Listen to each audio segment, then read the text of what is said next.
Time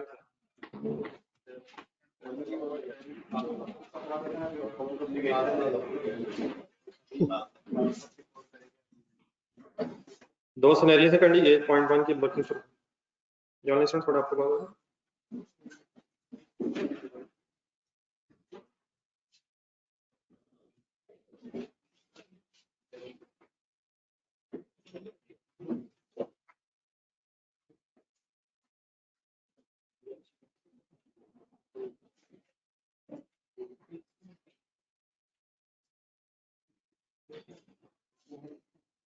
ये सारी performance obligation satisfied अगर ओवर टाइम है तो वर्किंग करवाएंगे।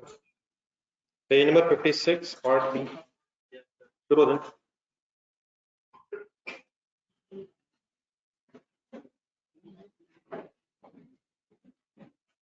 पढ़े बताएं क्या करें।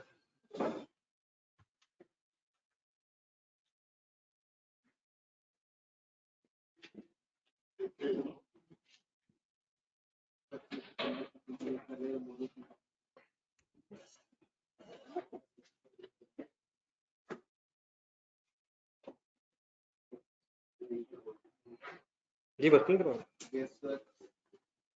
क्या फाइंड आउट करना है? Profit for the year ended किसके साल का?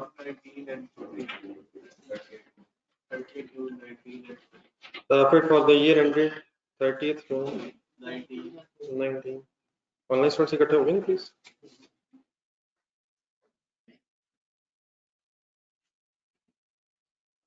जी performance obligation satisfied about time है सर।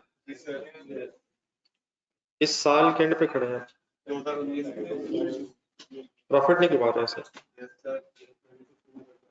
तो खर्चा हुआ सर। क्या वो खर्चा एक्सपेंस आउट होना है सर? देखिए खर्चा होना एक और चीज है, खर्चे का फिर करना है क्या है वो एक और चीज है।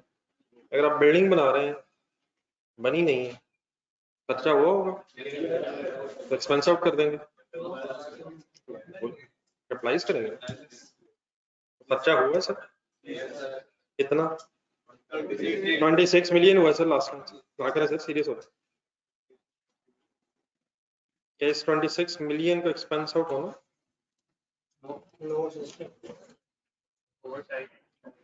क्या रेवेन्यू ओवर टाइम रिकॉर्ड होना सर? कितना खर्चा हो गया है? कैलकुलेटर पकड़ा कितने में से हो गया? सोच के जरा सोच के। तो 42 में से यार 42 की है तो कब पता चलेगा?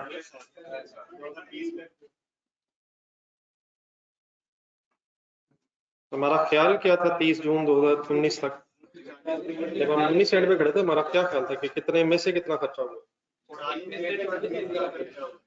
तो क्या पता चल सकता कितने परसेंट काम होगा? कैसे? 26 डिवाइड बाय 40 क्यों? Cost incurred divide by total cost to be incurred. अभी हमें तो नहीं पता। अगर परसेंटेज निकालेंगे तो कितने परसेंट काम होगा? 65% अगर काम हो गया है तो क्या रेवेन्यू भी 65% रिकॉर्ड कर लें? अगर performance obligation satisfy over time होनी है तो बताएंगे टोटल रेवेन्यू कितना? तो सही से इतना पढ़े क्या हो गया सब कुछ पढ़ के बताएं रेवेन्यू एक्सपेक्टेड क्या?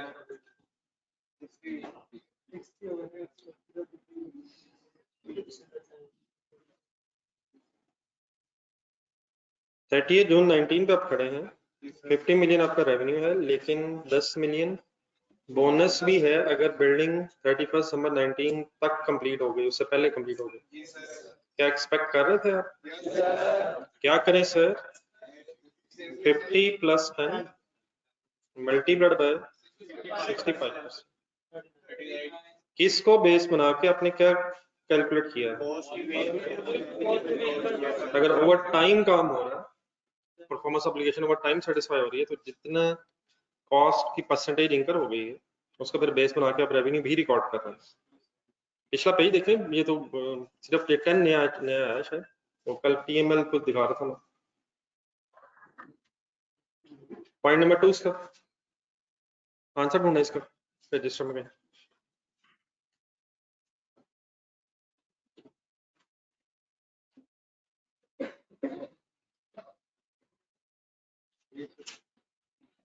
रिलेट करें जरा साथ, क्या किया था? पॉइंट नंबर 2 था मैं जिसके ऊपर बात चल रही है।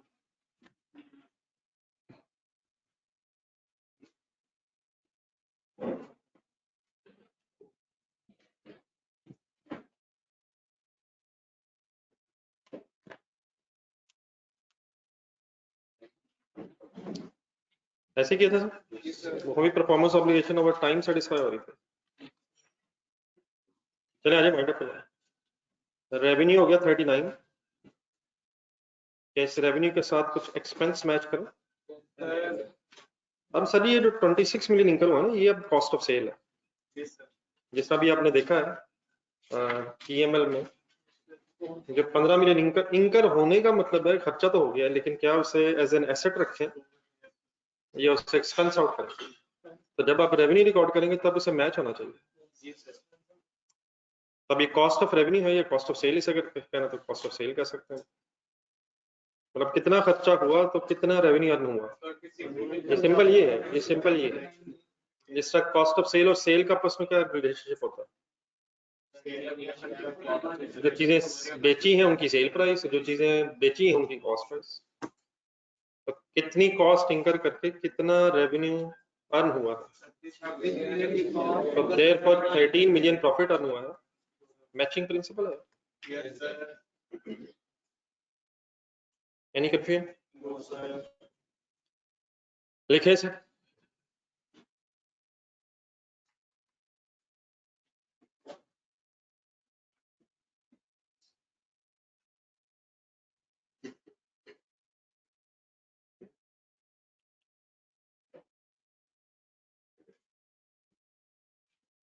The online students okay, please?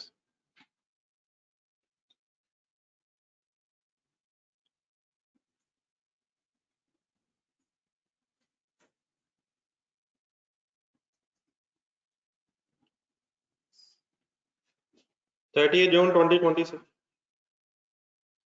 Requirement 1, अभी पॉइंट 1 ही हो रहा है। 2020 का प्रॉफिट भी निकालना। बताइए 2020 में कितना रेवेन्यू रिकॉर्ड होना चाहिए?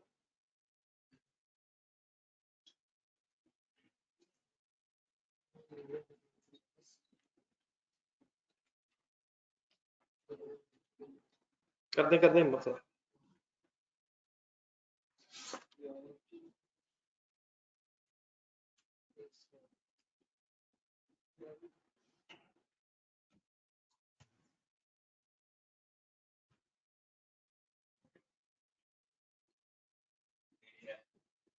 ठीक है, अगर चेंज इन एस्टीमेट हो तो प्रोस्पेक्टिवली या रेट्रोस्पेक्टिव? प्रोस्पेक्टिवली का मतलब 2020 क्या लग रहा था, लेकिन क्या हुआ? लग रहा था कि काम 30 जून 19 पेंड हो जाएगा, लेकिन नहीं हो सका। तो देयरफॉर हम कितने रेवेन्यू के एंटाइटल होंगे? 50 से 60, तो 50 रेवेन्यू रिकॉर्ड हो गया बस। बस ये सिंपल ये है। क्या हम एक्सपेक्ट कुछ और कर रहे थे, वो कुछ और किया? एरर हो गया।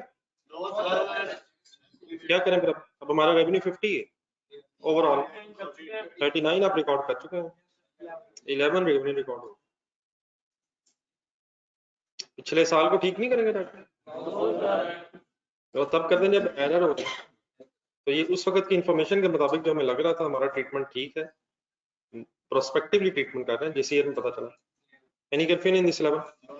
वो तो 60 था, वो था, वो नहीं अर्न हो सका 10, क्योंकि विद इन टाइम काम नहीं किया जा सका। लेकिन क्या हम एक्सपेक्ट वैसे करे थे हो जाएगा इंशाल्लाह? जी कोई खर्चा भी इस साल रिकॉर्ड होना, but is cost of revenue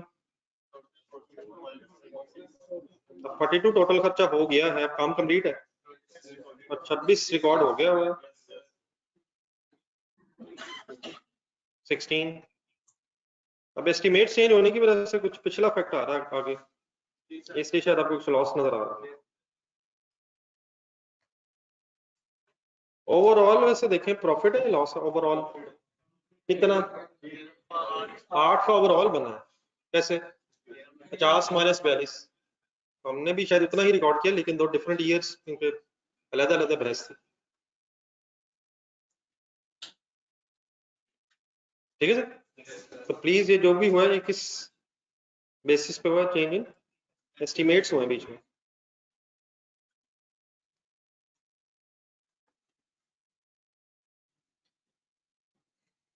ये पॉइंट दो करो।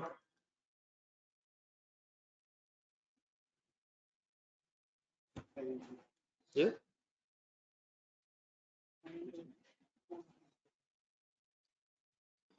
Point number 2 sir. जी मिस्टर मयूर, रेडी? कौन सा सवाल हो रहा है? तो नाम तो पढ़ लिया, कंसंट्रेट करके सर पॉइंट 2 भी करवाया। Performance obligation satisfied eight a point in time. Profit for the year किसी साल का निकालना है? अगर पॉइंट इन टाइम पे परफॉर्मेंस ऑब्लिगेशन सेटिस्फाई हो रही है, so what should be the profit for the year ended 30 June 2019? How much revenue should be recognized? 0.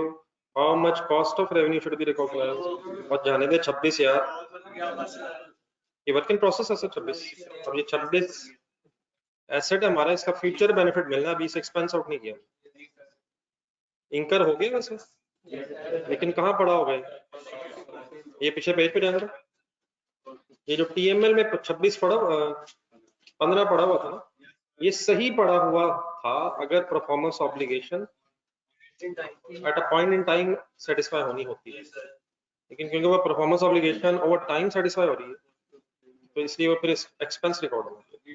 क्या मैंने इन जीरोस का मतलब ये है, इस दूसरे जीरो का मतलब ये है कि खर्चा हुआ नहीं, लेकिन फिलहाल वो हमारे एक एसेट के तौर पर वर्क इन प्रोसेस। तो व्हाई द प्रॉफिट जीरो? नहीं मतलब एक्सपेंस, क्योंकि रेवेन्यू रिकॉर्ड नहीं हुआ। फर्ज करें ना, चलिए एक आसान सी एग्जांपल सोचो, मैन्युफैक्चरिंग बिजनेस है कोई, मैन्युफैक्चरिंग बिजनेस में 5 लाख यूनिट्स बन गए, लेकिन बेचा कोई नहीं, सेल कितनी होगी? कॉस्ट ऑफ सेल के अंदर एक मिनट आएगा, उसकी वर्किंग करते हैं हम। लेट्स सी फर्स्ट ईयर इधर ओपनिंग जरा साइड पे करते हैं। 5 lakh cost of goods manufactured में जरूर आएगा, लेकिन वो लेस हो जाए, तो वो लेस होके स्टॉक बन जाए, तो कॉस्ट ऑफ सेल जीरो।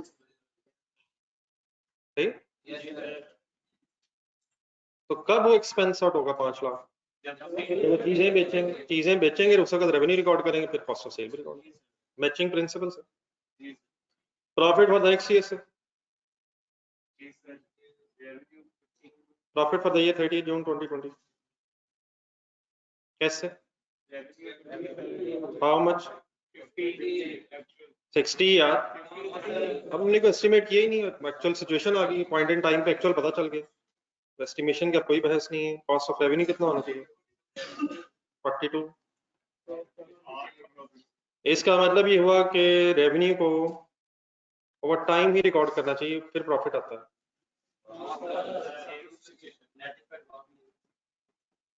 लिख लें।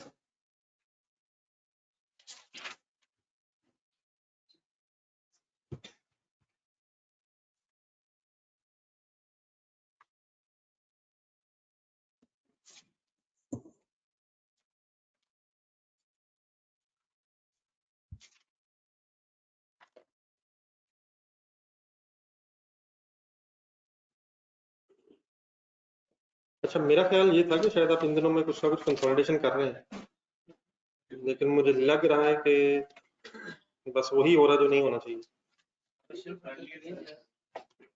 कल 2 चीजें होमवर्क रखा जरा, बल्कि कल 2 रहने दें, कल एक रखें। जो लेटेस्ट टेस्ट हुआ ना, उसमें जो 3rd क्वेश्चन था, लेटेस्ट टेस्ट कौन सा हुआ है, किसका हुआ है, इसी बहाने काइंडली आगे ले लीजिएगा। उसमें जो 3rd क्वेश्चन था, उसमें 3rd क्वेश्चन की कल डिस्कशन करो। IFRS 9 और IAS 28 मिक्स हुआ, लेकिन साथ साथ आज थोड़ा सा टाइम जरा इस रेवेन्यू के लिए भी अब निकालना। मीनवाइल एग्जांपल्स पे आते हैं, जरा जम लगा जल्दी से एग्जांपल्स।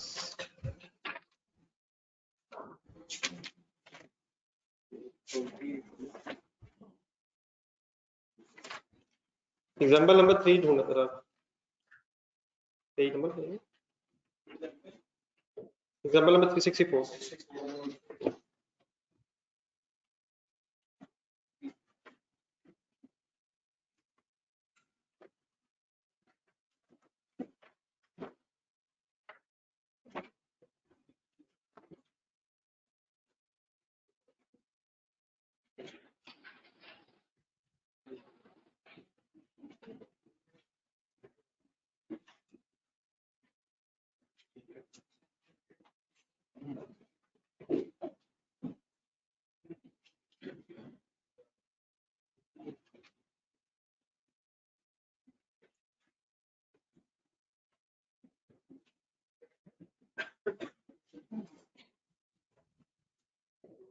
जी सर, ये एग्जांपल नंबर 3 पढ़ना शुरू करें। ये जो वर्ड बार शुरू हो गए बार बार, over time, at a point time, इनको जरा फाइनल करें।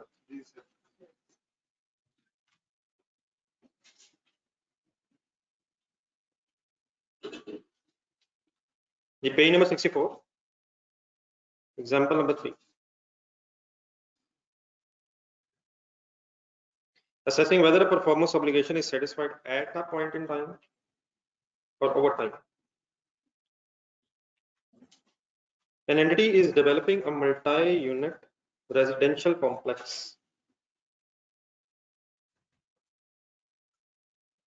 क्या बना रही है कंपनी? तो कॉन्ट्रैक्टर है, ये एंट्री कॉन्ट्रैक्टर है। रेजिडेंशियल कॉम्प्लेक्स कह रहे हैं, मतलब प्लाजा समझ में, प्लाजा अपार्टमेंट्स वाला plaza, multi unit residential complex,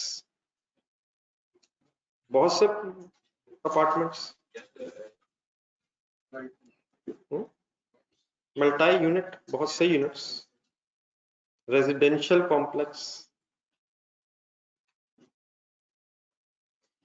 Entity enters into a binding sales contract with the customer enters. Customer entered into a binding sale contract with the entity for a specified unit that is under construction. क्या बन रहा है और किसके साथ क्या हो गया? कंस्ट्रक्शन अभी हो रही है और एक कस्टमर का एंटिटी के साथ एक बाइंडिंग सेल कॉन्ट्रैक्ट हो गया। एंटिटी ने क्या करना है? बेचना है, खरीदना है? किसको? Each unit has similar floor plan and is of similar size. मतलब जिस शायद आप लोगों ने एड्स वगैरह देखी होंगी, अदरवाइज 2 बेड एक साथ, बट 2 बेड्स वगैरह इतने स्क्वायर फीट का होगा।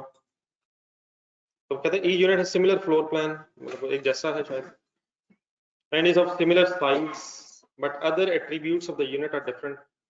For example, location of the unit within the complex, कोई फर्स्ट फ्लोर पे होंगे, कोई सेकंड पे होंगे, लोकेशन तो डिफरेंट ही होगी, लेकिन वो क्या कहता है एक जैसे।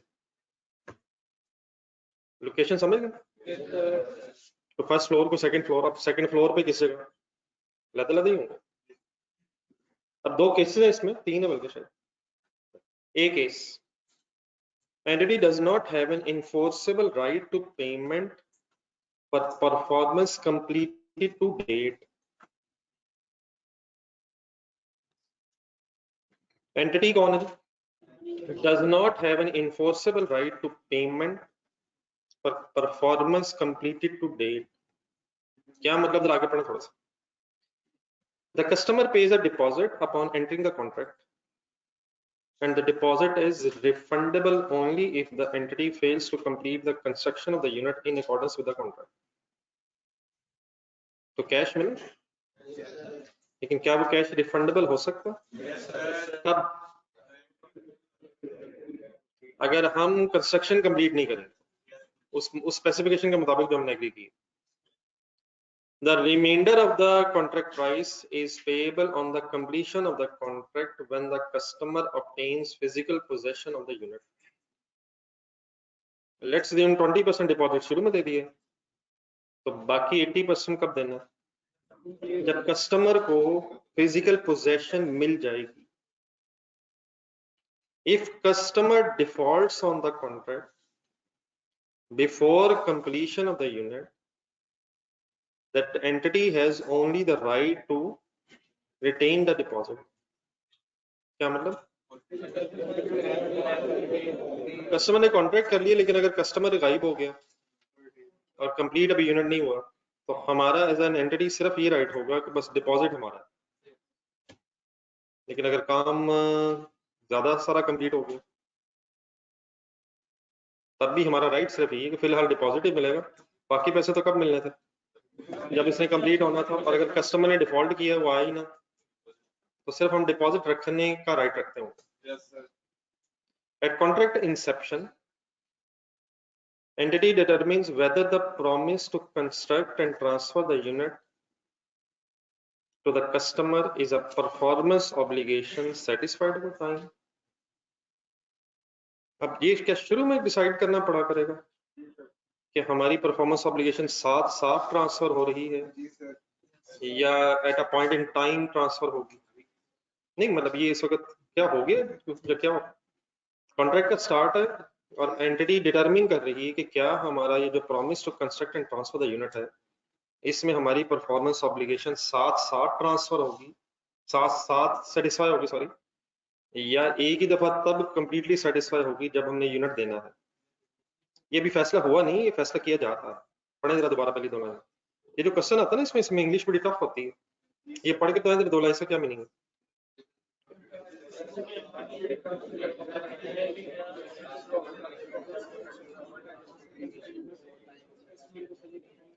क्या डिसीजन हुआ जी पहली दो लाइन? अभी हुआ नहीं है मेरा, अभी हुआ नहीं, हम सोच रहे हैं कि क्या हमारी परफॉर्मेंस ऑब्लिगेशन सेटिस्फाई होगी ओवर टाइम। नेक्स्ट लाइन में उसका फिर जवाब है, the entity determines that it does not have an enforceable right to payment for the performance obligation to date. Yes, sir. Because until construction of the unit is complete, the entity only has the right to deposit paid by the customer. एक second पूरा पढ़े फिर इसको translation करते हैं। Because the entity does not have a right to payment for the work completed to date, the entity's performance obligation is not a performance obligation satisfied over time. Instead, the entity accounts for the sale of the unit as a performance obligation satisfied at a point in time. यहाँ से instead sir underline करना और वापस आ जाए third line तक। Entity determines that it does not have an enforceable right to payment for the performance completed to date. अब ये performance completed to date का मतलब, ये थोड़ी देर पहले आपने एक क्वेश्चन किया, जरा उसको जरा सामने रख लें दोबारा एक मिनट, इस रूपा जो की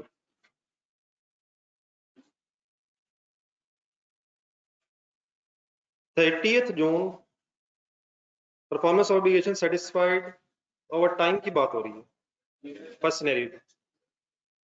अगर उसका एक नजर क्वेश्चन भी देखना पड़े तो काइंडली ढूंढ लीजिएगा। 30th जून 19 तक कितनी परफॉर्मेंस ऑब्लिगेशन कंप्लीट हो गई थी, कितना काम हो गया था, इसको कहते हैं परफॉर्मेंस कंप्लीटेड टू डेट। इस 8%, 40%, 30% टू डेट से हम मुराद है बैलेंस शीट डेट, कोई भी एक ईयर एंड है, उस डेट तक कितना काम हुआ, इसको कहा जा रहा है परफॉर्मेंस कंप्लीटेड टू डेट। कौन सी डेट? Balance sheet date. एक सेकंड वापस एक उंगली रखते हैं, वापस उधर से उंगली रखते हो। The entity determines that it does not have an enforceable right to payment for the performance completed to date पे बस रुक गए। ऊपर जो भी पढ़ा आपने, क्या सही लिखा हुआ? अगर बैलेंस शीट डेट है फॉर एग्जांपल को 30th जून 2020, हम जरा इस सिनेरियो में जरा डिफरेंट कर लेते हैं। क्या ये यूनिट्स थे रेजिडेंशियल यूनिट्स, ये बन गए? ये कब कॉन्ट्रैक्ट हुआ था? एक कॉन्ट्रैक्ट हुआ था लेकिन अभी कंस्ट्रक्शन हो रही थी, तो लेट्स से 30th जून 2020 या डेट आ गई और इन रेजिडेंशियल यूनिट्स की का जो इन रेजिडेंशियल यूनिट्स का काम अभी 45% कंप्लीट हुआ 30th जून 2020 पे। तो this is performance completed to date. क्या हम इस 45% काम के अगेंस्ट रेवेन्यू के एंटाइटल हो गए हैं? बस ये वो कह रहा है। हम कब एंटाइटल होंगे? हमें सिर्फ रिफंड एक डिपॉजिट मिला है, बाकी सारे पैसे हमें कब मिलने हैं? एंड में मिलने हैं। तो वी आर, सेकंड लाइन पढ़ा entity determines that it does not have N enforceable right, मतलब हम इस बैलेंस शीट डेट पे 45% पैसे लेने का राइट इन्फोर्स नहीं कर सकते। क्यों नहीं कर सकते? क्योंकि एग्रीड ये हुआ है कि बाकी पैसे से बाद में। तो क्योंकि वो कहता है परफॉर्मेंस कंप्लीटेड टू डेट के अगेंस्ट पैसे मिलना भी हमारा राइट ही नहीं है, इसलिए ये performance obligation satisfied over time की बजाय हमें इसे अकाउंट फॉर करना चाहिए performance obligation satisfied eight a point in time की बेस। अब ये जरा मेरे वर्ड ध्यान में रखें। दोबारा सेकंड लाइन से शुरू करें। Entity determines that does not have an enforceable right to payment और performance completed to date because until construction of the unit is complete the entity only has a right to deposit paid by the customer। आप समझ आता है ये because? But बता दें because की English Urdu में ट्रांसलेशन दो। नहीं, बिकॉज के बाद वाली बिकॉज, क्योंकि जब तक काम कंप्लीट नहीं होगा उस वक्त तक बस जो डिपॉजिट मिला है वही हमारा होगा। Because the entity does not have a right to performance payment for the work completed to date, the entity's performance obligation is not a performance obligation satisfied over time. Instead, the entity accounts for the sale of the unit as a, it means बस जो शुरू में हमें पैसे मिल गए उसकी entry बताएं। Cash debit, contract liability, advance है। अब काम हमारा होता जा रहा होगा, जो काम होता जा रहा होगा उसकी एंट्री बना। ये एंट्री तो होगी यार, खर्चा डेबिट हो गया, work in process sort of चीज डेबिट होगी एक एसेट के तौर पे। एसेट हमारा बन रहा है, बस वो बन रहा है। अब जब बन जाएगा इंशाल्लाह हम पोजेशन ट्रांसफर करेंगे, उस दिन फिर हम वो जो डिपॉजिट था वो भी, और जब बाकी पैसे अगर वो नहीं भी मिले होंगे तो क्या वो रिसीवेबल बन जाएंगे? अब हमारा राइट होगा, उस वक्त फिर हम अपना रेवेन्यू भी रिकॉर्ड करेंगे, और जितना हमारा इन यूनिट्स को बनाने का खर्चा होगा वो फिर कॉस्ट ऑफ रेवेन्यू बना के फिर अपना प्रॉफिट या लॉस कैलकुलेट करेंगे, जस्ट लाइक वापस है जिस तरह स्टूपा के पॉइंट 2 में अपने किए। तब तक जो खर्चा होगा बस वो होता जा रहा होगा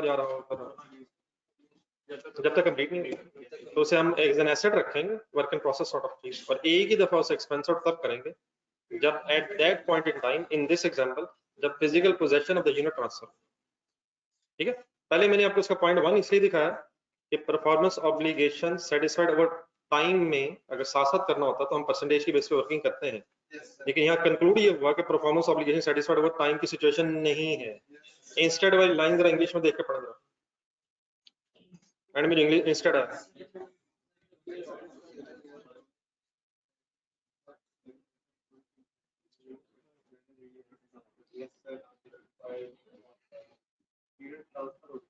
आप जरा इसकी हेडिंग कर पढ़ें केस है। Entity does not enforceable right to payment for performance completed to date का मतलब समझ जाया करेंगे? क्या समझ जाया करेंगे भाईजान? किसी ईयर एंड की बात है, परफॉर्मेंस कंप्लीटेड टू डेट, क्या जितना हमने काम कर लिया है उसके अगेंस्ट हम रेवेन्यू के एंटाइटल हैं या नहीं? तो इस वक्त तक नहीं, मतलब हो भी सकता नहीं, इस डेट तक जो हमने काम किया है क्या हम उस काम के अगेंस्ट अपना रेवेन्यू क्लेम करने का राइट रखते हैं या नहीं, बस ये फैसला करें to date.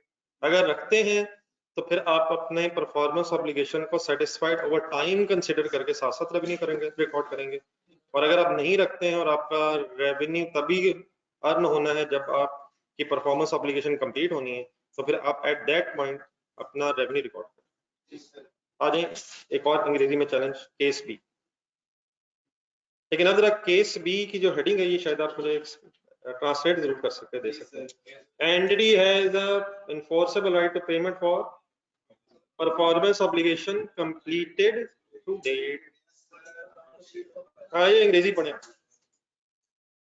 Customer pays a non refundable deposit upon entering into the contract. नहीं, नॉन रिफंडेबल ही इवन हो तो आप शायद ये नहीं कि नॉन रिफंडेबल तो अपने ही होंगे, फिर भी हमारी कुछ ना कुछ जिम्मेदारी होगी। Customer pays a non-refundable deposit upon entering into the contract and will take progress payments and will make progress payments. ये क्या होती है? IAS 23 सर साथ पेमेंट्स करेगा during construction of the unit. Progress payments आ जाएगा याद साथ।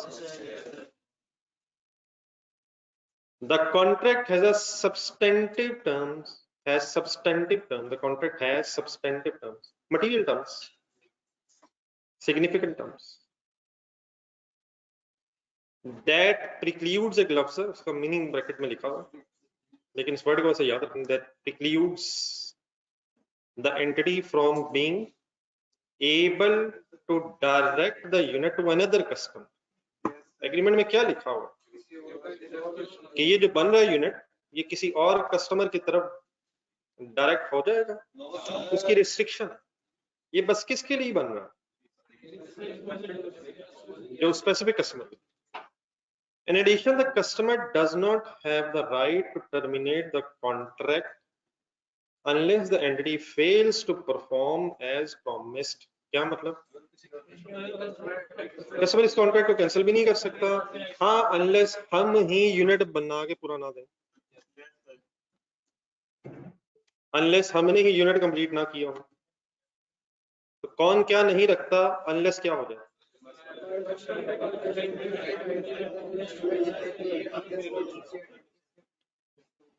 If the customer defaults on its obligation by failing to make the promised progress payments as and when they are due, the entity would have a right to all of the consideration promised in the contract if it completes the construction of the unit. क्या मतलब?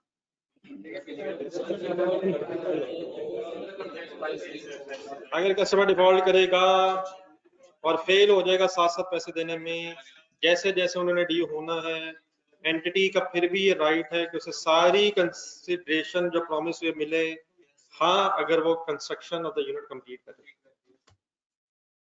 The courts है, courts कौन से आगे बीच में? Courts ही है sir. अब कैसे लेंगे? ऐसे ही करेंगे और क्या करेंगे? The courts have previously withheld. अब हम ये जो इस नतीजे पे पहुंचे, जो पिछला पैराग्राफ, जो पिछला सेंटेंस है कि ये हमें मिल जाएंगे, इस नतीजे पे पहुंचने की वजह ये है, the courts have previously upheld similar rights that entitle developers कौन है? ये कंस्ट्रक्शन करने वाले, जो construction company, to require the customer to perform subject to the entity contractor meet its obligation under the contract. हम इस नतीजे तक कैसे पहुंचे कि जो कस्टमर है उससे हम बाकी पैसे ले लेंगे अगर हमने अपना काम पूरा कर दिया? क्योंकि हिस्टोरिकली कोर्ट्स में जब भी कभी ऐसा कोई केस गया है तो कोर्ट ने अपहेल्ड किया है इस राइट को कि हाँ, अगर कॉन्ट्रैक्टर ने अपना काम पूरा किया है तो कस्टमर को अपनी ऑब्लिगेशन फुलफिल करनी चाहिए थी, और अगर वो नहीं कर रहा तो हमारा ये राइट है अकॉर्डिंग टू द कोर्ट्स, हमारी लीगल राइट बना। सर ये अकाउंटिंग में मजाक नहीं है, देखें आपने रेवेन्यू रिकॉर्ड करना है, कहाँ कहाँ पहुंचना पड़ता है। इसका मतलब फिर ये लग रहा है ना कि अब शायद इस सारी बहस में ये जो इतना सारा हमने पढ़ा है, क्या जितना काम हमने किया होगा उसके अगेंस्ट अब हम रेवेन्यू के साथ साथ एंटाइटल हो रहे होंगे, और अगर फर्ज वो ना भी दे तभी इंशाल्लाह हमें मिल जाएंगे, इंशाल्लाह हमें मिल जाएंगे, अदालतें हमारे साथ। नहीं, हमारा राइट बनता है इसके साथ है यार, कम मैंने क्या कहा? पाकिस्तान की बात हो रही है, पता नहीं कहाँ निकल जाते हैं। At contract inception, the entity determines whether its promise to construct and, अच्छा ये जो वर्ड इस समय पढ़े ना, मैं कोशिश कर रहा हूँ आराम से पढ़ूं, आप भी इसलिए प्लीज पढ़ें कि ये इस तरह के वर्ड्स कुछ ना कुछ हमारे हाथों से निकलने चाहिए पेपर में, ये ना कि अपनी वर्ड से निकले, बट वैसे ही निकलता कि सही था पढ़ा। At contract inception, the entity determines whether the promise to construct and transfer the unit to the customer is a performance obligation satisfied over time. अभी once again एक सवाल पूछा जा रहा है, that the entity determines that the asset, कौन सा asset, underline करें जिसे, the entity determines that the unit asset created by the entity's performance, by the contractor's performance, does not have an alternate use to the entity. क्यों? Because the contract restricts the entity from transferring the unit to another customer.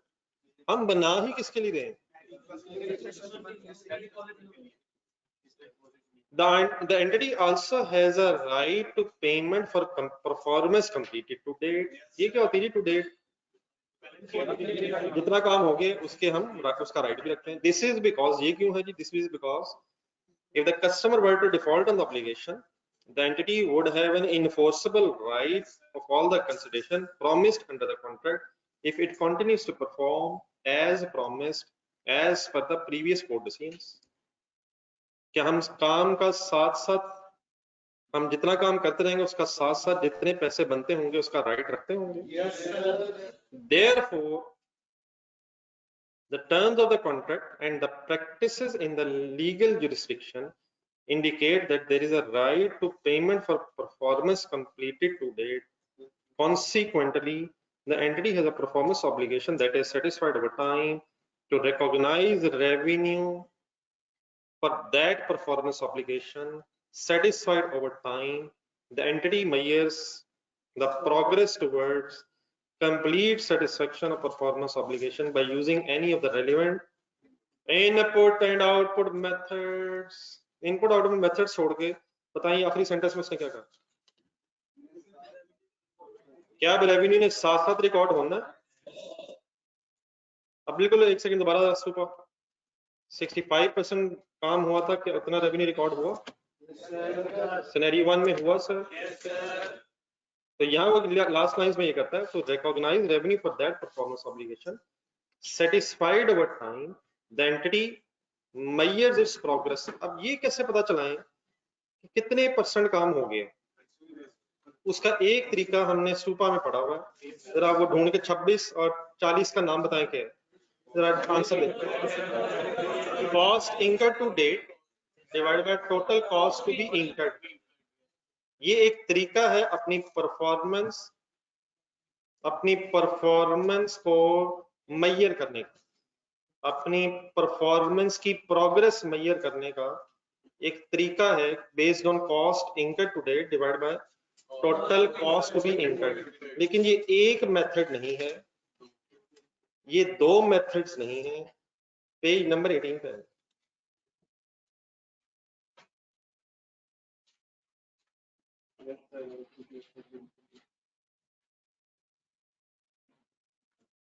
Page number 18 के start में तकरीबन heading मिलेगी आपको, cell on approval basis. उससे अगली heading इस वक्त हमने पढ़नी है. देखा, measuring progress towards complete satisfaction of performance obligation. Bracket में जाने से पहले ये पढ़ने क्या लेते मेरी हेडिंग का मीनिंग बता. Measuring progress towards complete satisfaction of performance obligation. कितने परसेंट काम हो गए ये मेजर हो गया, कितने काम में से कितना हो गया. और ये जो बहस है ब्रैकेट पढ़े जरा, ये जो मेजरमेंट करनी पड़ती है ये कब करनी पड़ेगी? जब performance obligation satisfied eight a point in time होगी या ओवर टाइम है? जब ओवर टाइम. तो ये बेसिकली हमें जो मेथड्स हैं ये बताएंगे कितना काम हो गया. क्या हो सकता है किसी एक अकाउंटिंग पीरियड में आपका काम शुरू हो और किसी दूसरे अकाउंटिंग पीरियड में एंड हो रहा हो?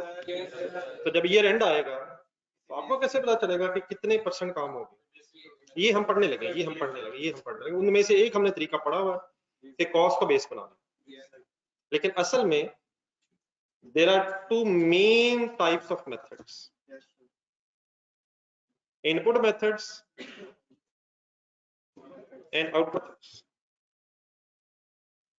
आप जरा पहले दो तीन लाइनें जो लिखी वो जरा पढ़ने को, हेडिंग के नीचे दो मैं आ रहा हूँ.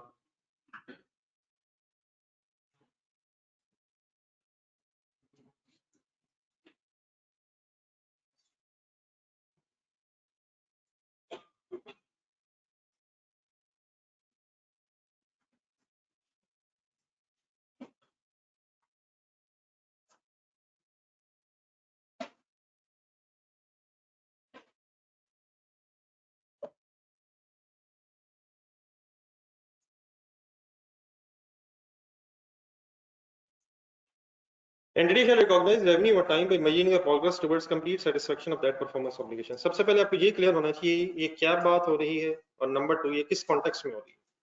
ये बताइए ये क्या बात हो रही है, अपने लफ्जों में बता दो, मुझे थोड़ा आइडिया हो रही है कि समझ आ गई।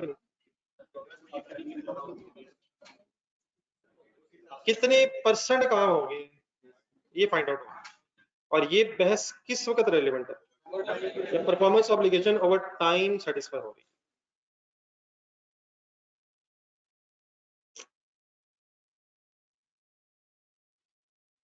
मेथड्स ऑफ मेजरिंग प्रोग्रेस, बल्कि रेडी हम कुछ मेथड्स लिखे हुए, input methods, output methods and input methods.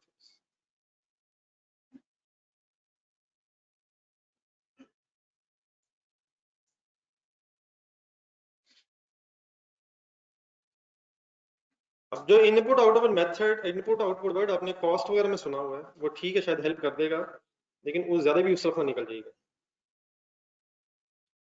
Output method और इनपुट मेथड है क्या?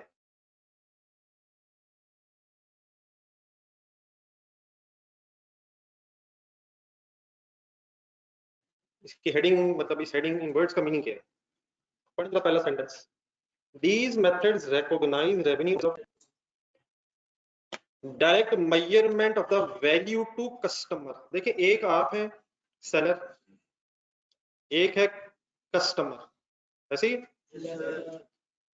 अगर आप कस्टमर को जहन में रख के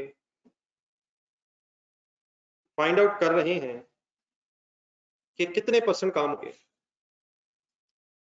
तो customer is an outside entity person, तो वो है आउटपुट मेथड्स। अगर कस्टमर की बजाय आप अपने आप को, मींस अपने एफर्ट्स को देख के ये डिटरमिन कर रहे हैं कि कितने परसेंट काम हो गया है, और फोकस आपका अपने आप पे है, ऑर्गेनाइजेशन के इन पे है। अगर ऑर्गेनाइजेशन से बाहर है तो कौन से मेथड्स हैं? कस्टमर, अगर कस्टमर जेन में रखा आपने कि कस्टमर को कितना फायदा हुआ, कस्टमर को कितने फायदे में से कितना फायदा हो चुका है, तो ये मेथड्स कौन से कहलाएंगे? Output method. और अगर आप अपने आप को देख रहे हैं जरा नीचे यहाँ पर हेडिंग में, जरा इनपुट मेथड में क्या है? These method recognise revenue in the base of entities efforts और इनपुट्स। अगर अपने काम पे फोकस है, हमने कितना कर दिया है, कितने में से कितना कर दिया है, तो देन वो मेथड्स क्या है? Input methods.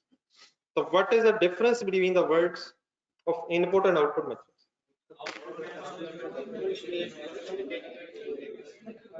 Direct measurement of the value to customer, किसको जहन में रख के अगर आप स्टेज ऑफ कंप्लीशन चेक कर रहे हैं। अच्छा एक वर्ड जरा और ये भी लिखिएगा जरा, मेथड्स ऑफ मेजरिंग प्रोग्रेस तो लिखा हूं, इसका ब्रैकेट में लिखा methods of measuring stage of completion, ये एक ही बात हो जाएगी। मेथड ऑफ मेजरिंग क्या मतलब? Stage of completion, stage of completion. आपकी इस वक्त पढ़ाई किस स्टेज ऑफ कंप्लीशन पे है? नहीं डेफिनेटली, मतलब आपको कैलकुलेट करनी पड़ेगी,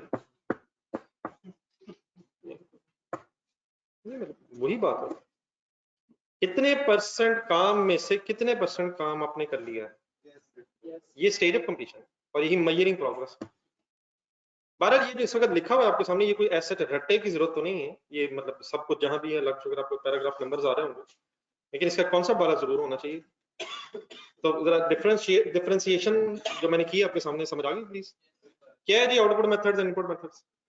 नहीं जरा इंग्लिश में देखिएगा, बाकी आई होप कि मेरे वर्ड से कुछ समझ आया। हम अगर देख ही रहे हैं कि जो हम काम कर रहे हैं उस काम के अगेंस्ट कस्टमर को कितनी वैल्यू मिल गई है, कितनी वैल्यू में से, तो अगर ध्यान कस्टमर की वैल्यू की तरफ है तो we are talking about output methods. और नीचे आए जरा, अगर रेवेन्यू रिकॉर्ड करते हुए ध्यान अपने एफर्ट्स की तरफ है, अपनी इनपुट्स जो हमने इनपुट्स करनी है इस काम को पूरा करने के लिए, अगर उस पे फोकस है तो we are talking about input methods.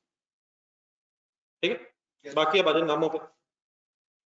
अब ये चार उधर है, चार इधर है, किधर चार किधर चार। अब जस्ट इनको शायद थोड़ा सा समझने की जरूरत है, ये कुछ फॉर्मूलाज बने हुए शायद मेजॉरिटी प्लेसेस पे। सबसे पहले लिखा हुआ है survey of performance completed to date. तो डैम बन रहा है, ये रंड आ गया, डैम कंप्लीट नहीं है, किसी एक्सपर्ट को बुलाया जाए, किसी इंजीनियर को बुलाया जाए और उससे पूछ लिया जाए भाईजान आपने बहुत डैम जिंदगी में बने देखे होंगे, आप देख के बताएं ये कितने को % डैम कंप्लीट है, इसका क्या बोला जाएगा? सर्वे की है। तो सर्वे से पता चल सकता है कितने % काम हो गया। तो this is one of the methods to measure progress towards complete satisfaction of performance। ठीक है, इसके ज्यादा भी नहीं, पहले हेडिंग से समझ लें। Any confusion in survey? क्या सर्वे तरीका हो सकता है sir? B units produced as a % of total units to be produced. ये क्या है? लाख यूनिट्स बना के देने का कॉन्ट्रैक्ट था, 20,000 यूनिट्स बना दिए हैं, कितने % काम हो गया है? ये फार्मूला बना हुआ सर, किसको किसकी बेस पे डिसाइड किया हुआ? Units produced divided by total units की बेस पे जितने हमने यूनिट्स बना दिए हैं। तो यहाँ से भी पता चल सकता है कितनी प्रोग्रेस हो गई है काम कंप्लीशन की तरफ। ऑल्टरनेटिवली सी यूनिट्स डिलीवर्ड एज %। अब प्रैक्टिकली रियल लाइफ में एग्जाम सिचुएशन में आपको अगर कोई मेथड बताया होगा तो आप अकॉर्डिंगली वर्किंग करेंगे। तो किस सिचुएशन में कौन सा मेथड सूटेबल है, ये डेफिनेटली इस वक्त ये डिस्कस नहीं हो रहा। इस वक्त क्या डिस्कस हो रहा है? ये मेथड्स हैं कितने। तो what is the third method? B की बजाय सी में क्या फर्क है? बी और सी में क्या फर्क है? तो अगर आपने 2 लाख यूनिट्स डिलीवर करने थे और 50,000 यूनिट्स डिलीवर कर दिए हैं, तो क्या 25% काम कंप्लीट हो गया है? तो यूनिट्स डिलीवर्ड का भी बेस बनाया जा सकता है, यूनिट्स प्रोड्यूस का भी बनाया जा सकता है। Number D contract milestone reach. ये कभी अगर हम मोटरवे पे जाएं तो हर शायद 10-15 किलोमीटर के बाद एक बोर्ड सा लगा होता है कि कितने किलोमीटर रह गए हैं। लेकिन इसकी ज्यादा भी अच्छी एग्जांपल है जो हजरात शहरों से दूर अपने घरों में जाते हैं, तो मेन रोड से जब आप उतरते हैं तो सिंगल रोड्स अक्सर शुरू हो जाती हैं। उन सिंगल रोड्स पे अभी भी शायद किनारों पे पत्थर लगे हुए हैं जिनके ऊपर किलोमीटर्स लिखे होते हैं। वो पत्थर यहाँ आ गए, स्टोन, लेकिन यहाँ माइल लिखा हुआ है, वो शायद किलोमीटर्स लिखे होते हैं। तो जैसे जैसे आप घर के नजदीक होते जा रहे होते हैं, ऑटोमेटिकली आपको महसूस हो रहा होता है कि प्रोग्रेस कंप्लीट होती जा रही है। ये वहां से बढ़। तो इसी तरह फॉर एग्जांपल आपने किसी को सॉफ्टवेयर बना के देना, अब उसका एक उसका स्टेप 1 फॉर एग्जांपल सॉफ्टवेयर की प्लानिंग, डेवलपमेंट में कोडिंग, फिर उसका डिलीवरी वगैरह वगैरह, जो भी आईटी एक्सपर्ट्स हैं। तब ये जो 3-4 मैंने पॉइंट्स गिन लिए हैं, तो it is first milestone. For example planning हो गई, कोडिंग हो गई, टेस्टिंग हो गई, वगैरह वगैरह जो हो गई। तो जब हम यहाँ तक पहुंच जाएंगे 3 काम हो गए, तो कितने % काम हो जाएगा? अगर हम अपने काम को ब्रेक करने हैं कि पहले ये करना फिर ये करना फिर ये करना, मसलन फॉर एग्जांपल जिस अगर मैं आपको घर के लिए सवाल दूं, आप सबसे पहले ये प्लान करेंगे कि मैंने रिवाइज करना है, फिर मैंने खुद पढ़ना है, फिर मैंने खुद अटेम्प्ट करना है, फिर मैं फंस गया तो फिर मैंने आंसर देखना है, और फिर मैंने फाइनल करके आना। तो ये 5 स्टेप्स जो होंगे एक एक करके, अगर पहला हो गया तो आप कहेंगे मेरा फॉर एग्जांपल 20% काम हो गया, 40% हो गया, एंड सो ऑन। मतलब अपने किसी काम को कंप्लीट करने के लिए अगर लिस्ट बना लें, स्टेप 1 क्या है, 2 क्या है, 3 क्या है, 4 क्या है, तो जैसे जैसे आप एक एक काम करते जाएंगे, उससे टिक करते जाएंगे, ये क्या हो रहा है? कॉन्ट्रैक्ट के माइलस्टोन्स रीच हो गए, अहदाफ को आपने पूरा कर लिया। ठीक है, तो वर्ड समझ आ गया? ये माइल कहाँ से निकला है? वही जो मील के जिसे हम कहते हैं। और स्टोन क्या है? वो पत्थर है। तो उस पत्थर को देख के क्या प्रोग्रेस पता चल जाती है? तो इसी तरह अब ये वर्ड है वैसे मेरे ख्याल इंग्लिश में भी ऐसा यूज होता है, माइलस्टोन्स, हदफ को कहते हैं। ठीक है, तो कौन कौन सा 4 तरीके हो गए सर? सर्वे हो गया, यूनिट्स प्रोड्यूस्ड हो सकते हैं, डिलीवर्ड हो सकते हैं। बारह कोई कंफ्यूज मेरी किसी बात? तो ये 4 कौन से मेथड हो गए? अब आ जाए इनपुट मेथड्स। इन इनपुट मेथड्स में ध्यान अपनी तरफ था, तो अपनी तरफ ध्यान रख के जरा पहला पढ़ा, resources consumed as a % of total resources to be consumed. For example को बिल्डिंग बनानी थी, उस बिल्डिंग बनाने में आपका अंदाजा ये था कि 10,000 सीमेंट बैग्स इस्तेमाल होंगे, और उसमें से 1500 सीमेंट बैग्स इस्तेमाल हो गए हैं। तो क्या यहाँ से भी प्रोग्रेस आ सकती है? अब ध्यान अपने कामों पे, क्या हमने सीमेंट बैग्स इस्तेमाल करने थे? फिर labour hours is the percentage of total labour hours. 50,000 घंटे लेबर ने काम करना था, 10,000 घंटे हमारी लेबर ने काम कर लिया है। मशीन आवर्स भी बेस हो सकते हैं इसमें। तो कौन कौन सी चीजें बेस हो सकती हैं? Resources, labour hours, machine hours, और डी तो सर जी हम मेरे ख्याल 2-3 दफा अप्लाई भी कर चुके हैं। Cost incurred as a percentage, ये भी अपनी कॉस्ट है, हमारी कॉस्ट कितनी इंकर हो गई है और कितनी इंकर होनी थी। तो these are some of the methods of measuring progress towards complete satisfaction of performance obligation। अब एक सेकंड वापस जाए जो हम पढ़ रहे थे, उसका लास्ट पैराग्राफ जो एग्जांपल 3 का,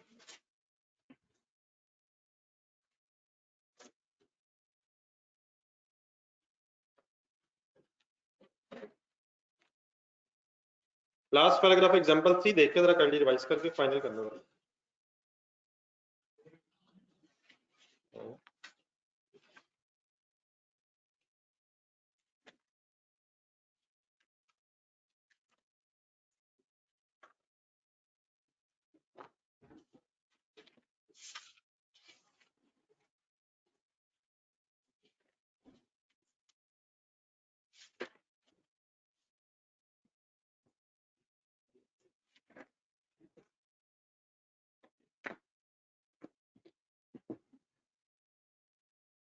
ये ऑनलाइन स्टूडेंट्स की कोई फाइनली कंफ्यूजन रह गई?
ये क्लियर प्लीज, आज पेज नंबर 24 पे करो।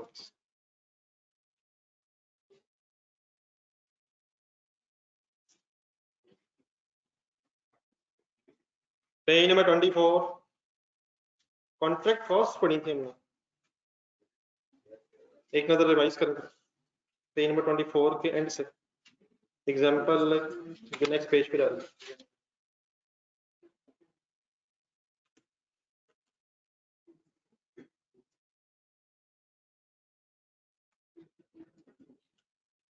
Yes, sir.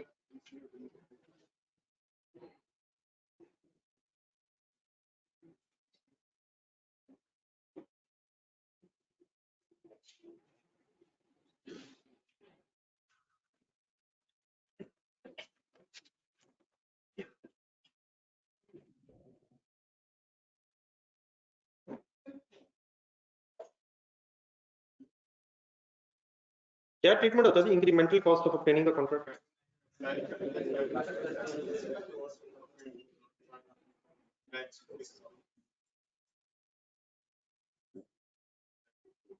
तो नेक्स्ट पेज पे जो एग्जांपल है मिड में, वहां तक शायद डिस्कस हो गया था ये। इसमें से कौन सी incremental cost of obtaining the contract निकली थी और कौन सी नहीं थी? तो incremental cost of obtaining the contract अगर कोई हो, for example commission sale employ for winning the contract, तो उसका क्या ट्रीटमेंट डिस्कस हुआ? तो सर कैपिटलाइज करके क्या करेंगे, थोड़ा थोड़ा करके क्या करेंगे? एक्सपेंस आउट जब करेंगे तो उसके लिए वर्ड क्या यूज हुआ था? अमोर्टाइज करेंगे। लेकिन अगर amortisation period up to 1 year है तो फिर उसकी जरूरत नहीं। लेकिन अगर incremental cost of obtaining the contract नहीं है, वो कॉस्ट है जिन्हें इंकर होना ही था चाहे कॉन्ट्रैक्ट मिले या ना मिले, तो उन्हें इसी पीरियड में एक्सपेंस आउट करेंगे जिस पीरियड में वो इंकर। देन आ जाए जरा इस एक पेज नंबर 25 के एग्जांपल के फौरन बाद करेंगे cost to fulfil the contract. असल में दो चीजें ना, एक तो cost of obtaining the contract और दूसरा फिर हिस्सा क्या, अगर कॉन्ट्रैक्ट मिल गया तो cost to fulfil the contract. For example building बनाने का कोई कॉन्ट्रैक्ट मिल गया, तो क्या आप बिल्डिंग बनाएंगे भी आप? तो आइए इसको थोड़ा सा अंडरस्टैंड करने की कोशिश करते हैं. Cost incurred in fulfilling a contract might be within the scope of another standard. Inventories, property, plant, equipment, intangible asset.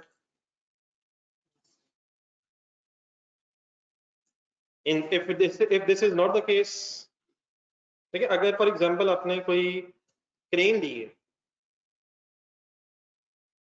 तो उसको किस स्टैंडर्ड के कोई कॉन्ट्रैक्ट मिला सॉफ्टवेयर डेवलपमेंट के लिए, डेवलपमेंट का, और पर नहीं सॉफ्टवेयर डेवलपमेंट का, उसके लिए कोई आपको सॉफ्टवेयर लेना पड़ा तो आइए 38 अप्लाई करें. तो मतलब ये कहता है अगर फॉर एग्जांपल कोई ऐसी चीजें खरीदेंगे जो रेलेवेंट स्टैंडर्ड्स में के मुताबिक मैयर होनी है तो वही मैयर होनी है. If this is not the case का मतलब बताया गया, अगर उधर नहीं मैयर होनी फिर यहाँ मैयर होनी है. वो कैसे होनी है? The costs are recognized as an asset. The cost to fulfill the contract are recognized as an asset. Example अभी आ रही है, बस एक थोड़ा सा बैकग्राउंड बना लेते हैं. If they meet the following criteria, ये cost to fulfill की अब बात हो रही है. ठीक है, उनका क्या करना, क्या कहता है थर्ड लाइन, इसे सिंपली इस तरह से ना सर, एक आप प्लाजा बना रहे हैं, उसमें मटेरियल लेबर ओवरहेड्स लगाएंगे और सब्जी लगाएंगे सर, क्या इंक्रीज करेंगे? नहीं, एक्सपेंस डेबिट करेंगे, लेकिन लेजर टाइप खोल लेंगे. अब कैपिटल वर्क इन प्रोग्रेस ऐसे करना मुनासिब नहीं है. क्यों वैसे मुनासिब नहीं है? हाँ जी, ये हमने एज अ कॉन्ट्रैक्टर बिल्डिंग बनाने के बारे में सोचना शुरू किए. कैपिटल वर्क इन प्रोग्रेस जो आप लोग सुनते रहे हैं वर्ड, वो शायद हम बनवा रहे हैं एज अ कस्टमर. आज हमारा जरा कॉन्टेक्स्ट डिफरेंट हो गया, हम बना के देंगे और हम बना के शायद बेच रहे हैं. तो वर्क इन प्रोसेस शायद इन्वेंटरी टाइप चीज में क्या इंक्रीज कर रहे होंगे?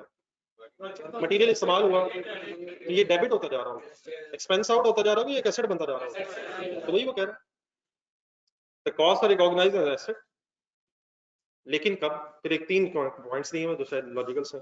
नंबर 1 पढ़ना, cost that relate directly to the contract, underline करेंगे. कॉस्ट दैट जनरेट और enhance the resources of the entity.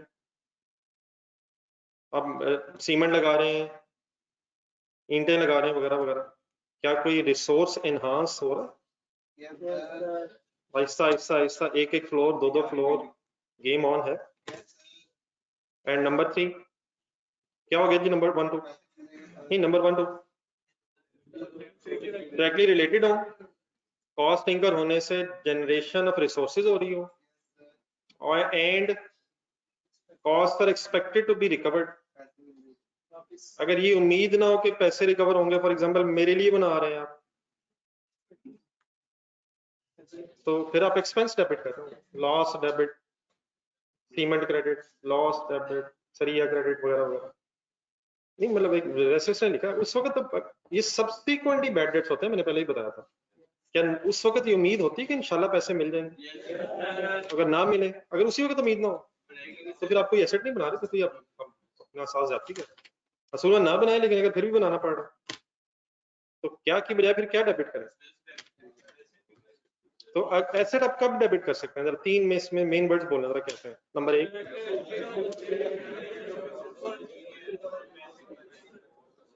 Directly related हो, नंबर 2 खर्चों से एसेट इनहांस हो रहा हो, और नंबर 3 कॉस्ट उस वक्त रिकवरेबल. अगर ये हो जाए तो क्या करना है, किसका? Cost to fulfil the contract को आपने फिर एज एन एसेट बना लेना. नेक्स्ट पेज पे बनाए, सस्पेंस खत्म करने, फिर दोबारा इसको आपस में रिलेट करते हैं. बल्कि सर इसी आपके पास इसी पेज पे, सर मेरे पास next page, cost of directly, cost that relate directly to the contract, मतलब वो जो वाला पॉइंट आया ऊपर, अब उसकी एक्सप्लेनेशन आ रही है. शायद आपको तकरीबन सारी बातें पता है. Direct material, direct labour, building ज़हन में रखें सर. वो बिल्डिंग आपके जहन में जो बन रही है, उसका लिए एक लेज बना रहा हूँ मेरे साथ.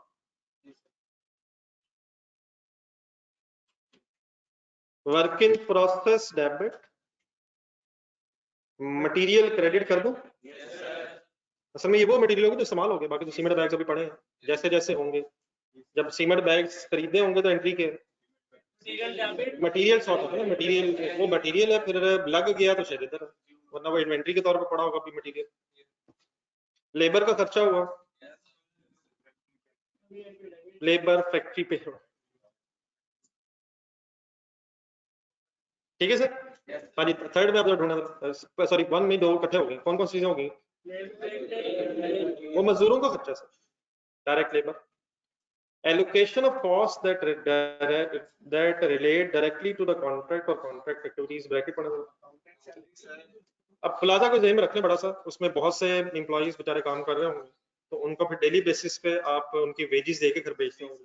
अब उनका रिकॉर्ड कौन कितने बजे आया, उसने कितना टाइम दिया, कितने आवर्स वगैरह उसने काम किया, उसका कितना पैसे बनते हैं, इसके लिए अगर तो स्पेसिफिकली अकाउंटेंट सिर्फ इसी प्लाजा के लिए है, तो फिर उस अकाउंटेंट की सैलरी भी इसी प्लाजा को बनाने की कॉस्ट का हिस्सा बन जाएगी। आती बात समझ? लेकिन अगर फॉर एग्जांपल बहुत से प्लाजा अंडर कंस्ट्रक्शन है और कोई एक अकाउंटेंट साहब है और वो इन सारे प्लाजास की अकाउंटिंग कर रहे हैं, तो देन फिर उनकी जो सैलरी होगी वो एलोकेट होगी बिटवीन द डिफरेंट प्लाजास।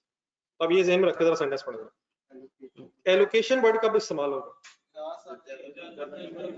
अगर बहुत से कॉन्ट्रैक्ट्स पे कोई पर्सन काम कर रहा है तो फिर उसकी सैलरी आप एलोकेट करेंगे, और अदरवाइज वो डायरेक्टली रिलेटेड अगर हो जाएगा तो आप सिंपली शायद वो सारा एक्सपेंस डेबिट हो जाएगा। समझ आ गया प्लीज?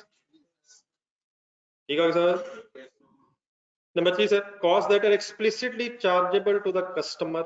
एक्सप्लिसिटली का मतलब क्या होता है?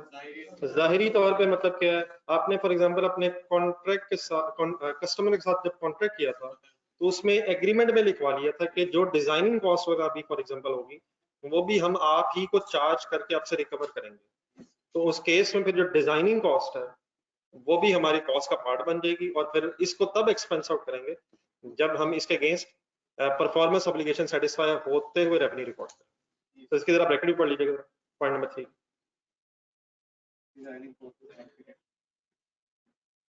मतलब एक एग्जांपल के तौर पे लिखा हुआ, लेकिन यहाँ वैसे वर्ड्स क्या हैं? एक्सप्लिसिटली चार्जेबल का मीनिंग कहाँ लिखा हुआ है कि चार्ज करनी है हमने? किसके साथ क्या लिखा हुआ? कॉन्ट्रैक्ट में अगर एक्सप्लिसिटली डिफाइंड था कि ये खर्चा भी हम कस्टमर से रिकवर करेंगे तो वो भी फिर आपका डायरेक्टली रिलेटेड एक्सपेंस है। Other cost that are incurred only because an entity entered in the contract, bracket पढ़ें। फिर फॉर एग्जांपल प्लाजा बन रहा है, उसमें जब प्लाजा की इनिशियल कंस्ट्रक्शन हो गई तो आपने फिर प्लाजा के डिफरेंट फ्लोर्स पे जो रूम्स बने उनमें वुड वर्क करवाना है। तो आपने सोचा कि हमारे पास इतनी एक्सपर्टीज नहीं है, हम अपना ये वुड वर्क का काम किसी को आउटसोर्स कर देते हैं। तो वो जो आउटसोर्स करके अब आपका खर्चा होगा, हम एज अ क्या कर रहे हैं इस वक्त? नहीं, हम इस वक्त कौन है? हम कॉन्ट्रैक्टर हैं। हमें किसी कस्टमर से काम मिला हुआ है, लेकिन अगर कोई हिस्सा काम का हमने किसी को आगे दे दिया है तो ये सब कॉन्ट्रैक्टिंग है, आउटसोर्स कर दिया। तो अब अगर वो बंदा आके काम करेगा तो उसे पैसे कौन दे रहा होगा? हम कौन है? कॉन्ट्रैक्टर है। हम फिर चार्ज किससे करेंगे? तो वो जो सब कॉन्ट्रैक्टिंग का खर्चा है इनिशियली तो कॉन्ट्रैक्टर पे करेगा, तो वो जो कॉन्ट्रैक्टर के एक्सपेंसेस है फिर उसमें इकट्ठा होता है। तो मटेरियल हो गया, लेबर होगी। थर्ड लाइन में बताइए क्या है? नहीं, third line so explicitly chargeable cost if any explicitly chargeable, ठीक है। और लास्ट में सब contracting cost, allocation of directly related cost, वो भी शायद सेकंड में आता है। ओवरहेड्स टाइप चीज भी है वैसे, ये जो कंटेंट सैलरी है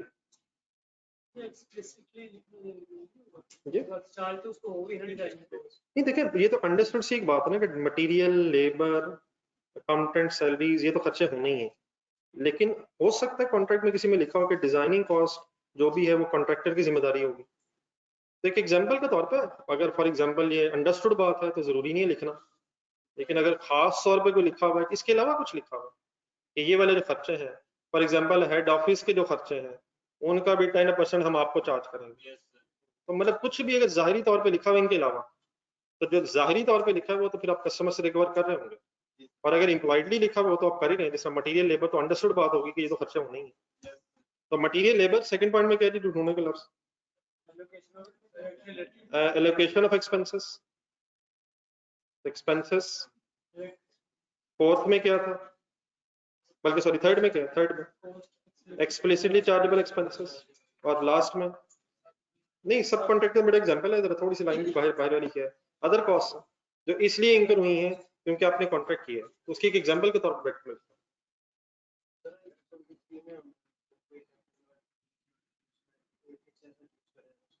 हाँ जी, यहाँ भी अगर क्रेन हमारी हैं, हमने उसे यूज किया तो वो भी एलोकेशन ऑफ कॉस्ट की एग्जांपल में आ सकता है। लिखना जरा, डेप्रिसिएशन ऑफ अदर एसेट्स।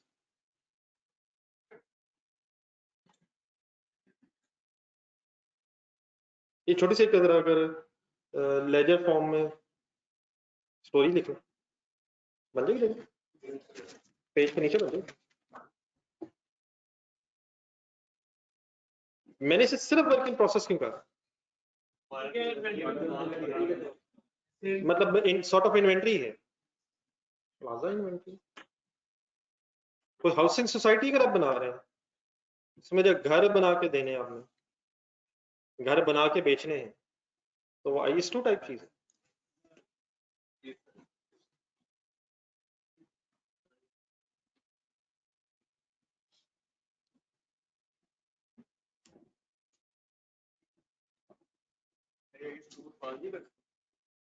नहीं, IS2 में जरा वो इन्वेंट्रीज हैं जो प्रोडक्शन एंड सेल से रिलेटेड है, बनना उस तरह से। लेकिन ये जो बड़े बड़े आप कह लें सेटअप्स हैं, बड़ी बड़ी चीजें हैं, इनसे रिलेटेड, ये कंस्ट्रक्शन कॉन्ट्रैक्ट से रिलेटेड है, तो इनकी जरा अकाउंटिंग अलग एक्सप्लेन हुई है।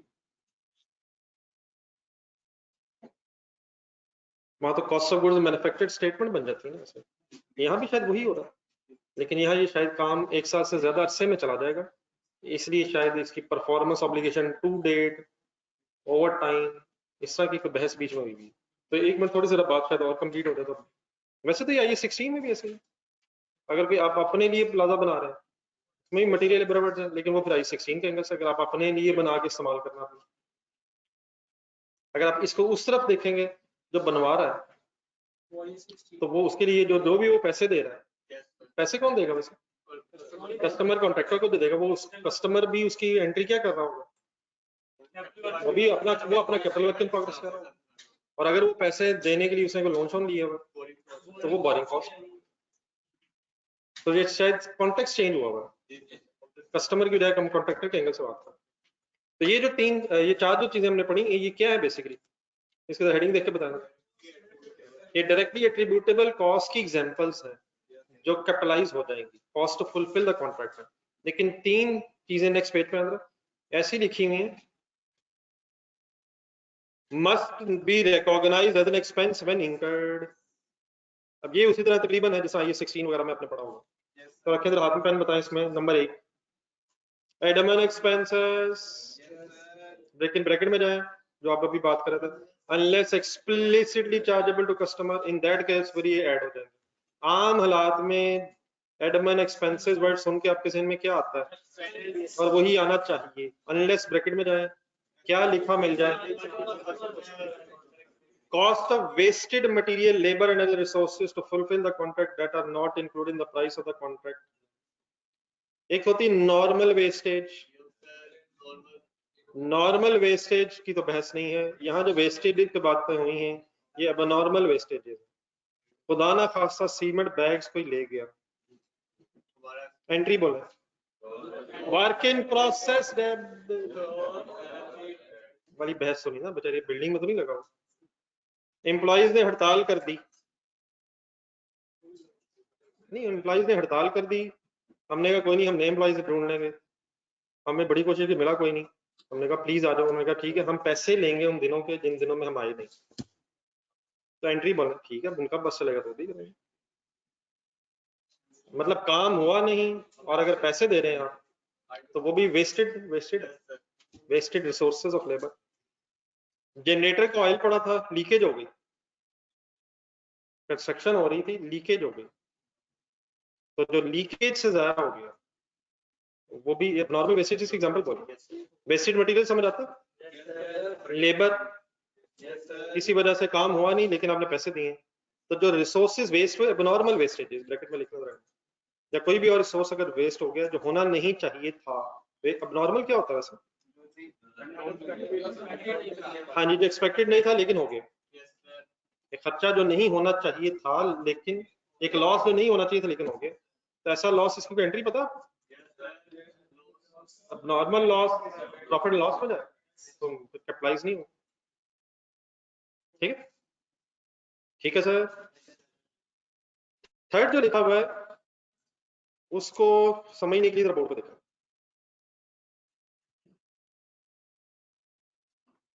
हम डेबिट करते जा रहे हैं work in process.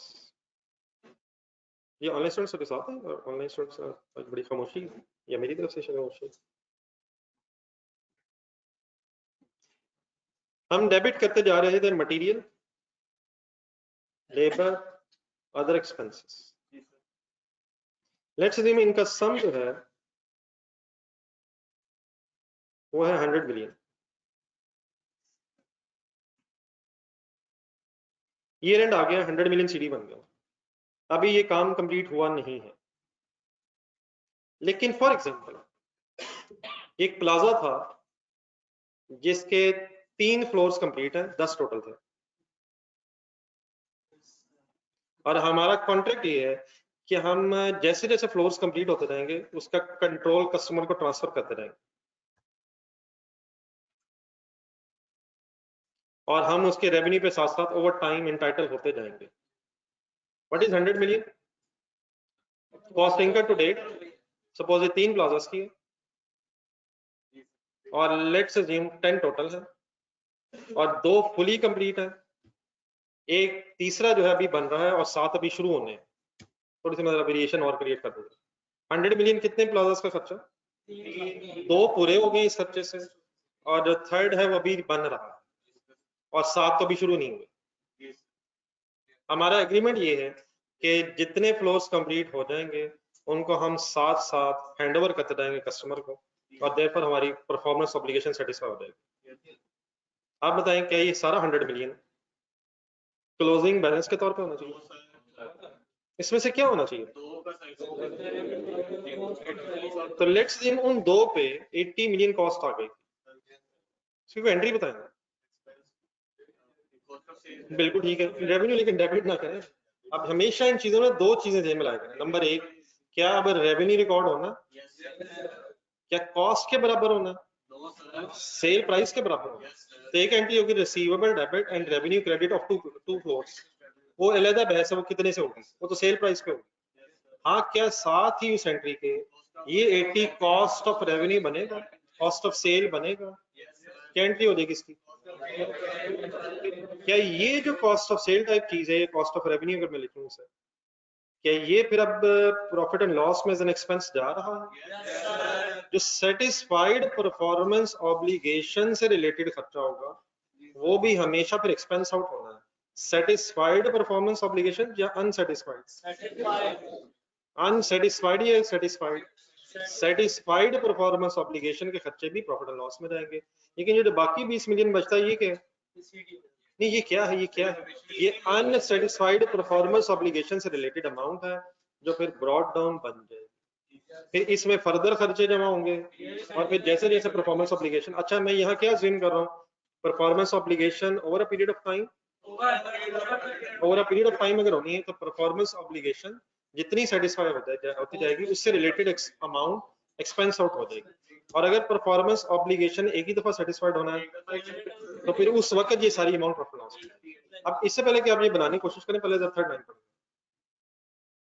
Cost that relates to, अब ऊपर हेडिंग क्या इस वक्त तीनों पॉइंट्स,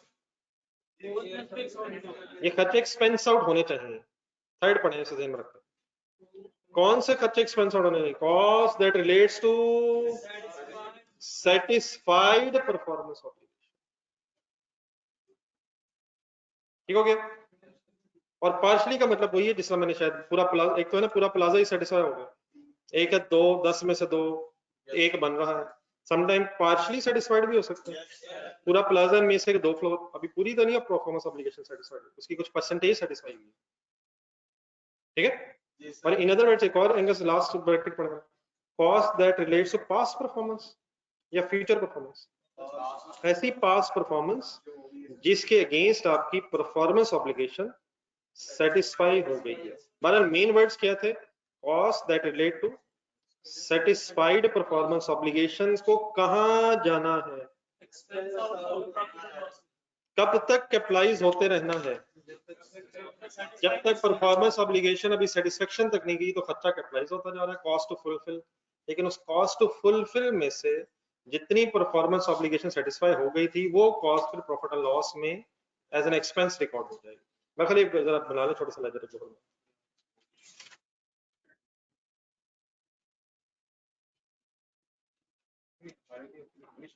जी अगर हम उस तरफ आ जाते हैं जरा, जब कॉन्ट्रैक्ट कस्टमर होगा वो जो उस रेवेन्यू को अपना एक्सपेंस कर रहा होगा तो वो capital work in process debit cash credit, और वो भी देख रहा होगा साथ साथ कंप्लीट होगा तो वो फिर डेबिट करेगा property plant equipment debit and capital work in progress credit, फिर वो उसको डेप्रिसिएशन के बारे में सोचेगा। ये जो कॉन्ट्रैक्टर है ये भी डेप्रिसिएशन के बारे में सोचेगा, ये भी तो सोचेगा ना यार, इसने तो बस प्लाजा बनाकर दे देना, इसका नहीं है। हाँ इसका सॉर्ट ऑफ इसका रेवेन्यू रिकॉर्ड होना है, वो जो लेगा वो देखेगा कि इसकी लाइफ अब कितनी है, उसने इसका करना क्या है, अगर यूज करना है तो प्रॉपर्टी प्लांट इक्विपमेंट के तौर पे तब डेबिट करेगा जब ये प्लाजा कंप्लीट हो जाएगा। लेकिन अगर वो इन 2 फ्लोर्स को इस्तेमाल करने की पोजीशन में तो ये 2 फ्लोर्स अवेलेबल फॉर यूज अगर है तो फिर इनको बिल्डिंग सॉर्ट ऑफ में डेबिट करके इनकी शायद डेप्रिसिएशन स्टार्ट कर देगा, अनलेस प्लाजा उसने पूरा करके ही इस्तेमाल करना है तो देन जब तक वो पूरा नहीं होगा फिर कैपिटल वर्क इन प्रोग्रेस का हेड रिमेनिंग रहेगा। ठीक है sir?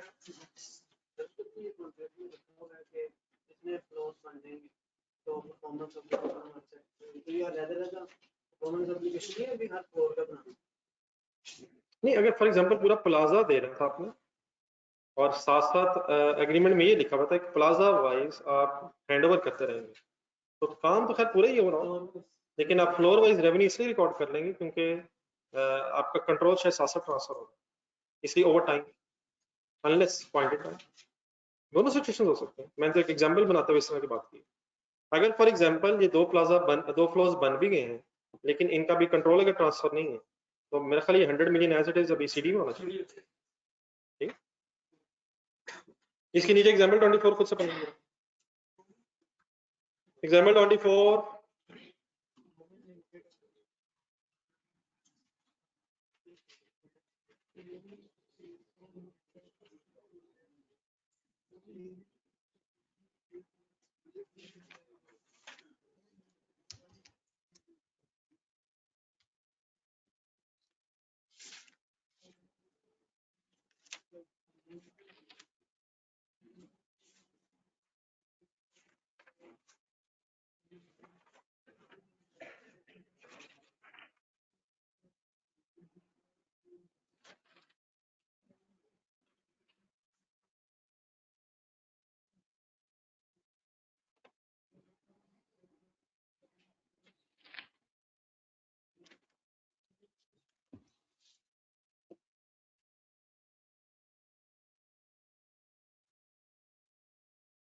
Ji sir, cost of fulfilling the contract में क्या क्या आएगा आपको समझ?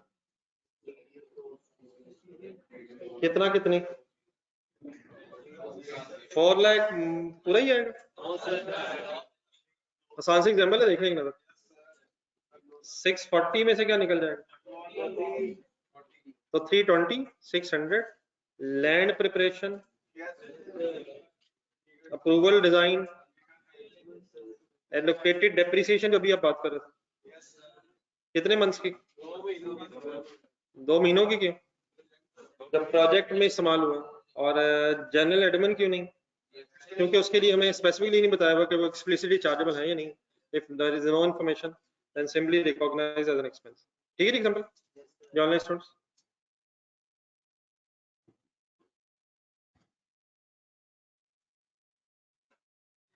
देन वर्ड्स आगे सर अमोर्टाइजेशन। अमोर्टाइजेशन का यहाँ सिंपली मतलब क्या है? Recognising as an expense. Contract cost debit हो रही है, उसको जब आप एक्सपेंस आउट कर रहे हैं तो उसे अमोर्टाइजेशन यहाँ बोला जा रहा है।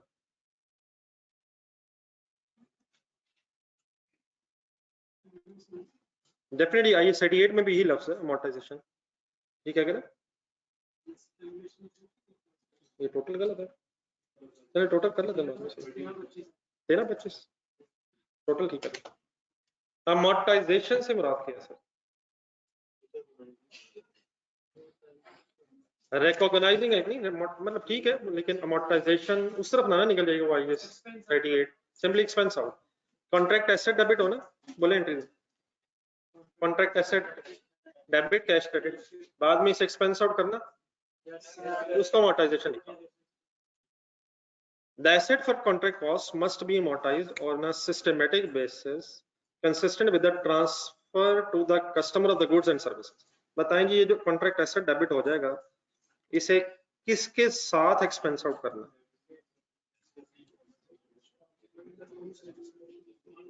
जैसे जैसे गुड्स ट्रांसफर होती जाएंगे रेवेन्यू रिकॉर्ड होता रहेगा, रेवेन्यू रिकॉर्ड होगा, मैचिंग प्रिंसिपल है।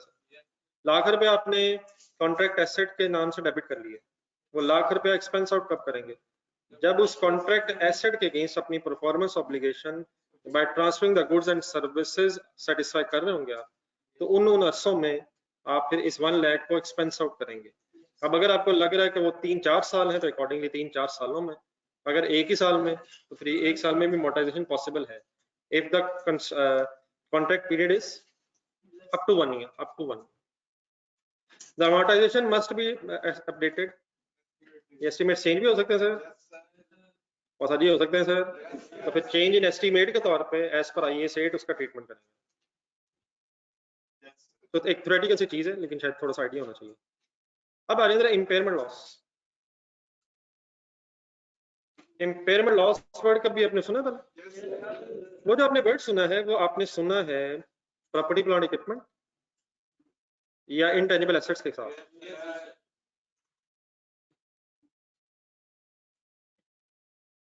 सुना है सर? और देयरफॉर जो उन स्टैंडर्ड्स के साथ आपने वर्ड सुना है, तो वहां किसको किससे कंपेयर करें तो इम्पेयरमेंट लॉस का पता चलता है? कैरिंग अमाउंट और रिकवरेबल अमाउंट। कैरिंग अमाउंट किसे कहते हैं? ना फिर कॉस्ट मॉडल भी, रिवैल्यूएशन मॉडल भी कैरिंग अमाउंट जो बैलेंस शीट में अल्टीमेटली आनी है, और recoverable amount higher of fair value and less cost of sale. अब यहाँ पहले एक सवाल ये उठना है कि यहाँ किस चीज ने इम्पेयर होना है, तो उसको मेरा ख्याल एक सेकंड पहले नेक्स्ट पेज पे एग्जांपल एक देखें थोड़ी सी। Carrying value of contract cost. Contract cost कौन सी है? ऊपर जो डिस्कशन हुई हुई है पिछले पेज पे और इस पेज पे, जरा कहीं ढूंढ के बताएं कॉन्ट्रैक्ट कॉस्ट कौन सी है? नहीं मतलब ये इसमें है कोई contract cost? Cost to fulfil भी है और cost to obtain the contract भी है, जिसको हम डेबिट करी जा रहे थे वर्क इन प्रोसेस के नाम से। तो वो कहता है carrying value of contract cost which is not yet expensed out.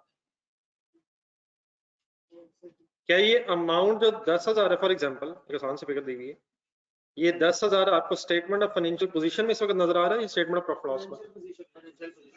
ये है क्या चीज? ये किस चीज की कैरिंग अमाउंट है? क्या अभी कॉन्ट्रैक्ट कंप्लीट हो रहा होगा या हो गया होगा? क्या हो सकता है इसमें से कुछ अमाउंट परफॉर्मेंस ऑब्लिगेशन सेटिस्फाई होने पे प्रॉफिट लॉस में चली भी गई हो? क्या ये जरूरी है कि ये सारी ही वो अमाउंट होगी जो हमारी इंकर हुई होगी, या जो रिमेनिंग भी हो सकती है? ये सारी भी हो सकती है अगर performance obligation eight a point in time satisfy होना, और ये वो रिमेनिंग भी हो सकती है जब over time performance obligation satisfy हो रही है। तो क्या ये एसेट भी इंपेयर्ड हो सकता है? इसकी बात होनी है, लेकिन मेरा ख्याल टाइम जरा खत्म हो गया, इंशाल्लाह कल डिस्कस करते हैं इसे आज। लेकिन काइंडली अब एक काम मैंने छोटा सा दिया है, कौन सा?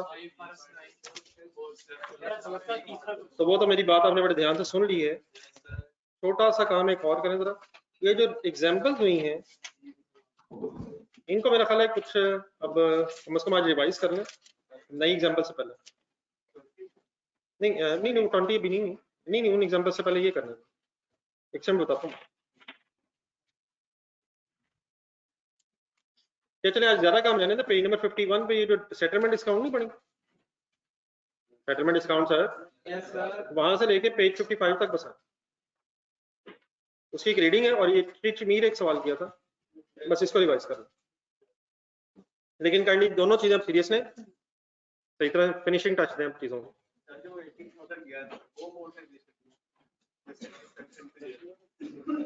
वो इंशाल्लाह कल बात कर लेते हैं, अभी इसको जहाँ रहने दें, कल इंशाल्लाह डिटेल में बात करते हैं। अल्लाह हाफ़िज़। नहीं, अब ये रियल एस्टेट इंडस्ट्री बीच में आ गई, वो भी कल वो आई थी, वो डिस्काउंट वाली इंडस्ट्री आई थी, आज ये आ गई है, बिल एंड होल्ड आ गई, सारे बिजनेसेस कवर्ड है, टेलीकॉम सेक्टर आ गया था, इंटरनेट सर्विस प्रोवाइडर आ गए, सारे आई जा रहे हैं। तो ओवरऑल हर इंडस्ट्री को कवर करने की कोशिश हुई है। क्या